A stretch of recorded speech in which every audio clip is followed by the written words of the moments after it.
ये जो अग्निपथ योजना है इसका एक दो मुख्य उद्देश्य बता दीजिए। देखिए, अग्निपथ योजना जो केंद्र सरकार लाई है, ये तो हम लोग देख ही रहे हैं 8 साल में कि ये सिर्फ घोषणा की सरकार है। ये ऐसी योजना लाती है जिसमें विवाद हो। अब देखिए कि अभी जो युवा के लिए, जो हमारे नौजवान युवा चाहते हैं कि अपने जीवन देश की रक्षा में समर्पित करें, अपने जो उनका मनोबल होता है।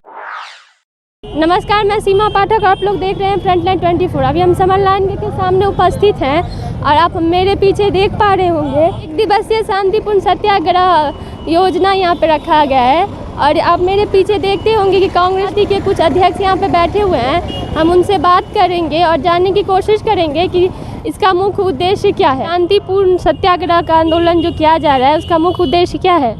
उसका उद्देश्य यही है, जो केंद्र की मोदी सरकार के तुगलकी फरमान अग्निपथ योजना के विरुद्ध यह सत्याग्रह कार्यक्रम है। मोदी जी की सरकार काला कृषि कानून की तरह बिना सोचे समझे, बिना एक्सपर्ट से राय लिए हुए, बिना देशवासियों से राय मशविरा किए हुए, न देश के संसद में राय मशविरा किए हुए अग्निपथ योजना को ला करके देश के सुरक्षा के साथ खिलवाड़ और देश के नौजवानों के साथ धोखाधड़ी किया है। उसी के खिलाफ आज सत्याग्रह कार्यक्रम चल रहा है। मधुबनी जिला के 200 विधानसभा क्षेत्र में कांग्रेस जनों ने आज सत्याग्रह पर बैठे हैं, जो देश के सेना के साथ और देश के सुरक्षा के साथ जिस तरह से मोदी सरकार कुत्सित प्रयास कर कमज़ोर करने का षड्यंत्र कर रही है, अपने पूंजीपत्र मित्रों के हाथ सेना को भी सुपुर्द करना चाहते हैं और पिछले दरवाजे से अपने लोगों को अग्निवीर के नाम पर में उसमें घुसाने का षड्यंत्र करना चाहते हैं। उसी के प्रतिरोध में आज सत्याग्रह है। आपको जान के हैरानी होगी, जो यह लाखों पद सेना में खाली रहते हुए पूर्णकालिक सैनिक का बहाली नहीं किया जा रहा है, जो आज से 4 वर्ष 5 वर्ष पूर्व से ही तैयारी करते थे, जो नौजवान देश की सेवा करना चाहते थे सेना में भर्ती होकर के, उन्होंने शारीरिक रूप से, मानसिक रूप से उन्हें प्रताड़ित किया गया है। परीक्षा का रिजल्ट प्रकाशित होने के बावजूद भी आज भर्ती नहीं किया जा रहा है।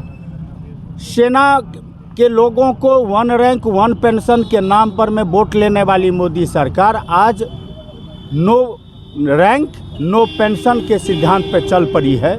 उसी के खिलाफ कांग्रेस सत्याग्रह कर रही है। कांग्रेस पार्टी की मांग है, जो आप यह बिना सोचे समझे यह आपका जो योजना है वो देश के हित में नहीं है।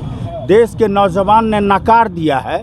आप अविलंब यह तुगलकी जो आपका आदेश है उसको वापस लें और पूर्णकालिक सेना की बहाली करें। और जो पूर्व में सैनिकों को जो पेंशन मिलता था, रैंक मिलता था, वह रैंक मिले। या अग्निपथ योजना में कोई रैंक नहीं है, कोई पेंशन नहीं है, मात्र 4 साल की है और 4 साल में 6 महीना और ट्रेनिंग में रहेंगे और मात्र वह भी 46,000 लोगों के तीनों सेना में भर्ती होंगे, मात्र 46,000 आदमी नौजवान।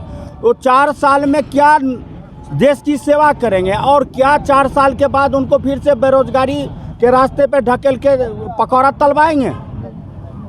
कांग्रेस पार्टी की मांग है, जो आपने जो देश के लोगों से, नौजवानों से जो वादा करके आए थे, 2 करोड़ प्रति वर्ष लोगों को नौकरी देने का वादा किया था, आप उस वादा को अमली जमा पहनाएं। आप जो आपके अधीन, जो केंद्र के सरकार के अधीन जितने महकमे हैं, सरकारी कंपनियां हैं, सरकारी फैक्ट्रियां हैं या सरकारी विभाग है, LIC हो, BSNL हो या अन्य प्रतिष्ठानें हों, उनमें जो खाली पड़े, बैंकिंग सेक्टर हो, खाली पड़े जो रिक्त पद हैं, जो लाखों लाख में हैं, करोड़ों पद खाली पड़े हैं, उसमें भरिए। मोदी सरकार यह न कर करके यह देश के नौजवानों के साथ छलावा किया है। कांग्रेस पार्टी इस देश के आज़ादी लड़ाई से लेकर के देश के आधुनिक भारत बनाने में कांग्रेस पार्टी की महत्वपूर्ण भूमिका रही है। देश के नौजवानों के साथ मोदी सरकार का जो छलने का प्रयास किया गया है, कुत्सित प्रयास किया गया, वो कांग्रेस पार्टी के रहते सफल नहीं होने दिया जाएगा। अग्निपथ योजना जो है उस पर जो इतना तोड़फाड़ किया गया है हर जगह, उस पर क्या कहना है आपका? देखिए, कांग्रेस पार्टी राष्ट्रपिता महात्मा गांधी के अनुयायी है। हिंसा में कभी विश्वास कांग्रेस के लोगों ने नहीं किया है। कांग्रेस पार्टी सदैव से अहिंसक आंदोलन के पक्षधर रही है। नौजवान जो कुंठित हो गए थे, वह तोड़फोड़ के दिशा में कदम बढ़े। हम लोगों ने अपील किया लोगों से, नौजवानों से, जी यह आपकी संपत्ति है, ये राष्ट्र की संपत्ति है, इसकी क्षति न करें। महात्मा गांधी के रास्ते पे चल के सत्याग्रह करें, धरना करें, प्रदर्शन करें, घेराव करें, सरकार को मजबूर करें यह योजना वापस लेने के लिए, न कि राष्ट्रीय संपत्ति को क्षति करे। मैं फिर आपके माध्यम से कहना चाहता हूं अपने देश के नौजवानों से, अपने ज़िला के नौजवानों से, जो किसी भी प्रकार का हिंसक आंदोलन न करें, अहिंसा में विश्वास रखें।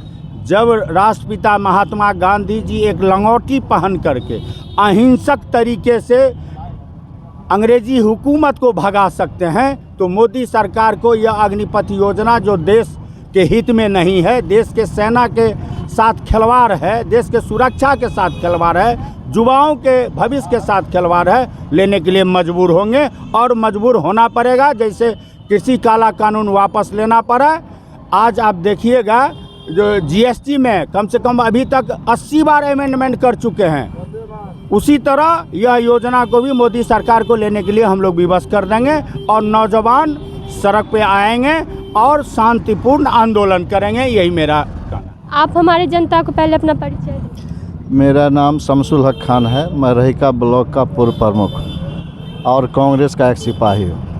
ये जो अग्निपथ योजना है, इसका एक दो मुख्य उद्देश्य बता दीजिए। देखिए, अग्निपथ योजना जो केंद्र सरकार लाई है, ये तो हम लोग देख ही रहे हैं 8 साल में कि ये सिर्फ घोषणा की सरकार है।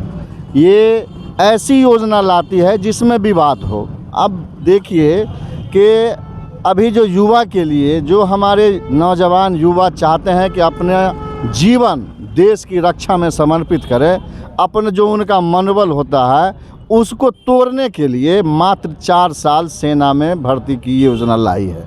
अब बताइए कि 4 साल, जीवन तो बड़ी लंबी होती है। 4 साल में लोग करते हैं कि हम जीवन में हमारा पूरा जीवन हम अपने सेना में लगाएंगे, देश की सुरक्षा में लगाएंगे। लेकिन ये सरकार मात्र 4 साल के लिए बहाली कर रही है, जिसमें 6 महीना उनका ट्रेनिंग में ही जाएगा। तो उनके जीवन को तो अंधकार में ही बनाना है। क्या वो देश की सेवा के लिए करेंगे? वो तो चाहेंगे कि वो ये 4 महीना में जो हो सकता करके निपट जाए, क्योंकि आगे मेरा भविष्य फिर अंधकार में है। उसी के कड़ी में हम कांग्रेस जन पूरे भारतवर्ष में प्रत्येक विधानसभा में शांतिपूर्ण सत्याग्रह प्रारंभ किए हैं। आज उसी क्रम में हम लोग यहाँ धरना सत्याग्रह बैठे हुए हैं। आपने जाना कि इनका मुख्य उद्देश्य क्या है, कि मुख्य बातें क्या है। ऐसे ही छोटे बड़े खबरों के लिए हमारे साथ जुड़े रहे और देखते रहे फ्रंटलाइन 24। धन्यवाद।